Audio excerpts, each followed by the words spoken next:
Little Miss Hug by Roger Hargreaves. Hello boys and girls, today we're going to read Little Miss Hug by Roger Hargreaves. Are you ready? Are you sitting down? Okay, let's get started. Little Miss Hug by Roger Hargreaves. Have you ever fallen over and hurt yourself? I bet you have. And then have you ever wished that someone would come along and give you a hug and make you feel better? Well, Little Miss Hug is just that person. Like the time she found Little Miss Tiny after she'd fallen off the curb. Oh dear. But there is something else extra special about Little Miss Hug's hugs. It's her extra special arms. They fit perfectly around whoever she's hugging. Whether it's Mr. Small after a twig fell on him and squashed his hat. So she'd have small arms for that. Or Mr. Bump, after one of his bumps, arms are slightly longer. Oh, this one's a tricky one. Oh, can't get it. Oh. Or even Mr. Greedy when he has a tummy ache. Little Miss Hug is always there with a perfectly fitting hug to make sure everything's better. Then there are times when nobody has hurt themselves. Happy times like birthdays. Everyone wants a birthday hug. And times when she hugs just for the fun of it.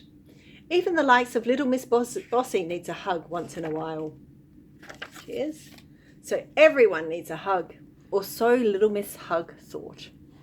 The other day, when she was out for a walk, she heard someone hidden on the other side of the hedge. Someone huffing and puffing and moaning and groaning. Someone who was in a very bad temper. Wonder who it was? Mr. Grumpy.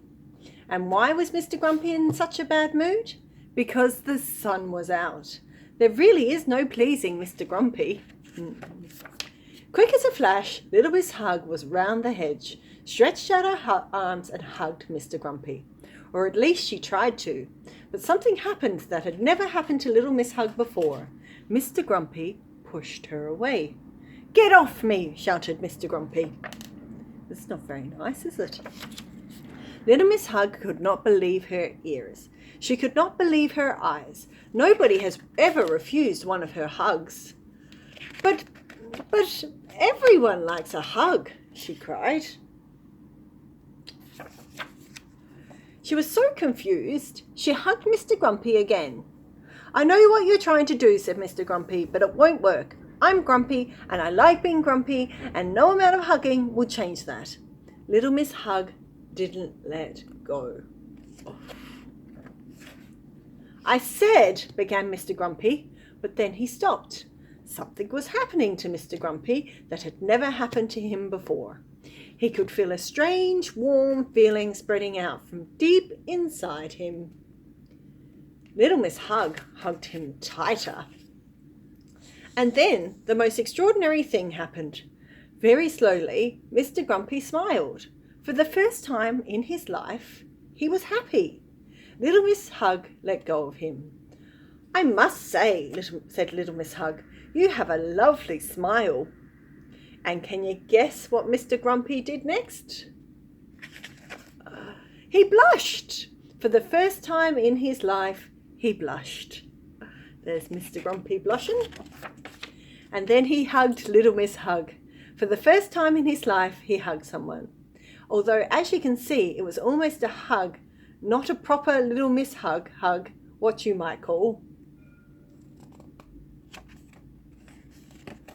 half a hug. A Mr. Grumpy hug. That was Little Miss Hug by Roger Hargreaves.